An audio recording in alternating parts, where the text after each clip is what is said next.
Hey guys, so I just wanted to kind of do a little video just to inform you guys of just kind of a new hobby I guess that I've been doing and where you can find all of my art if you are interested in that. Basically what I have been doing is mostly watercolor. That's just what I chose to do first. I did take a lot of art classes in high school, so I kind of did it a couple of years ago and I started back into it. So I'm just going to show you kind of just the basics, things that I like and would recommend to you if you also wanted to start painting. So yeah, this is the first thing. All this stuff you can get at Walmart. So there's that. Here's this. This is just a portfolio thing. I don't know what you call it, but it just says Vivian Grace, New York, London, Sydney. So there's that, and then it just opens up like this, and that's where I keep all of my art. I'll just pull a random one out here. I'll show you my most recent one.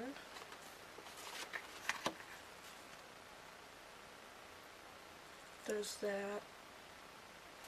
So they fit in there really nicely. The size that I get is, this is a paper I use. It is the Canson watercolor paper, cold press, 140 pound, 9x12. There's 30 sheets in here.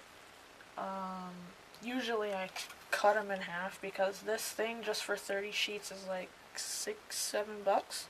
So I cut them in half most of the time, just because I like that size, or I will even cut it into fourths, so like this.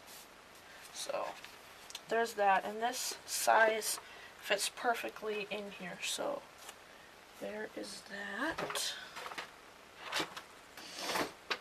And then I also kind of do a little bit of sketching, just to practice for my actual painting, just like the base work of it. And this is a Strathmore sketch paper, fine tooth surface. There's 100 sheets in here, and this was like $4 or $5. So these also fit really well in there. These are also 9x12. Just really simple paper that blends really nicely. Don't use watercolor on it though, that will not work. Also, something that is really helpful is just getting a simple clipboard with a thing on it, and then a couple of these, or some masking tape to hold down your paintings. It's a lot better than taping it to the table because it doesn't really matter if it gets dirty, you don't really have to wash it, and you can move around the painting and the water on the painting so it doesn't just kind of pull up in one area. And you can also use masking tape to make trees, like white trees, and then this little mixing tray with some of my paints in it. That's something you're going to need. And then this, actually I just got it recently, but it's just like a little palette thing, and it fits 12 paints in there. It doesn't come with the paints. I squeeze the paints in there. And then there's 5 mixing trays, and then this pops open so you can, I don't know, put your thumb in there to hold it, or it can hold it open like that, and then you can put brushes in there, la la la. So that's really nice, and it's really cheap also. You get that at Walmart by the brand Low Cornell. And then my paints are these kind. They're just Daler Rowney. Just these little ones. These are pretty inexpensive. I like putting them in the palette and then drying them instead of squeezing them out each time I want to paint. they last a lot longer that way, so I definitely recommend that. This came with 12 and it was only like $12. So I keep those in there. And then my paintbrushes, this isn't all of them, but it's almost all of them. Just make sure you get a variety of sizes. You don't need ones that are terribly big. This is the biggest one I have.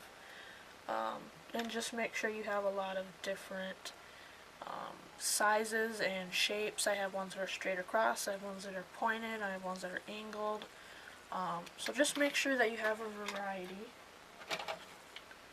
And then I have my masking fluid. This is really nice to have for watercolor. You just paint it over the thing that you don't want to get paint on. Like, say that for the elephant I showed you, I painted the entire elephant so I could do the background without worrying about messing up the elephant. So there's that. And then my pencils, these are also Daler Rowney. This was Daler Rowney. The brushes are Royal and Langnickel, most of them. I like those ones a lot. And I like the ones with the acrylic handles also more than the wooden handles. So these are my pencils, just this little metal case, which I actually really like. And I keep a little Q-tip in there for blending. And it just comes with 2 graphite sticks, and then a longer graphite stick, and then 3 pencils. One is 2B, one is 4B, and one is HB. So there's those, and then it comes with an eraser also. So that's really nice and also really inexpensive. And then I got, whoops, these sponges. It came with a pack of 5 for like $2, so there's those. These are really nice for creating like foliage or just cool textures on your paper. Those are something that I would definitely recommend. You can use them for a lot of things. Also, make sure you got a sharpener for your pencils, a mechanical pencil just in case I'm being lazy, and then I also have just regular acrylics. I have a black and a white.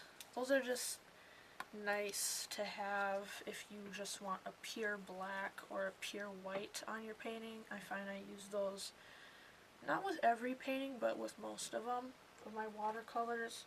And then I sign with a Sharpie. I just have a couple Q-tips in here. I have a straw for blowing when I do like drips and whatever. I have a ruler that's nice for cutting my paper in half and whatever, an X-Acto knife also for that, and scissors. And then also I like to have paper towels in there, but right here. Paper towels for blotting off paper, or the paint off of the paper, and then wiping my brushes off on, just cleaning up. Paper towels are really nice for that. And then I think the very last thing is, what is that? Okay. My credit card. I cut it up into 3 different sizes. This is really nice for just like scraping and doing some unique textures. You can do grass with it, trees, just a lot of cool things with that. Oh yeah, and then I also have this bobby pin, which is just something nice for a really fine point. Sometimes it's just little random objects like this that are really the best tools rather than going out and just like buying, like professional tools. It's really kind of just things around the house that are just more useful and creative, and you really got to think outside the box with art. And I don't know, it's just something that really it's actually therapeutic and It kind of calms me down. It lets me be creative when I don't feel like doing my makeup. What else? I don't know, it's just really fun to display my artwork, show other people what I've been doing. I don't know, it's just really fun and I really enjoy it, and I think you guys would also enjoy that too. But if you want to see all of my art in one place and that kind of thing, I will leave a link to that down below. I will also put it right here. It's just brandyk with 2ys.tumblr.com/tagged/art. So again, I'll have that right here and link down below. They'll also be on my Instagram. So yeah. But I don't post them all on my Instagram, so that's why you should always check out the Tumblr. So I think that is it. Let me know if you guys have any questions, and I will definitely get back to you. I love you guys. Bye!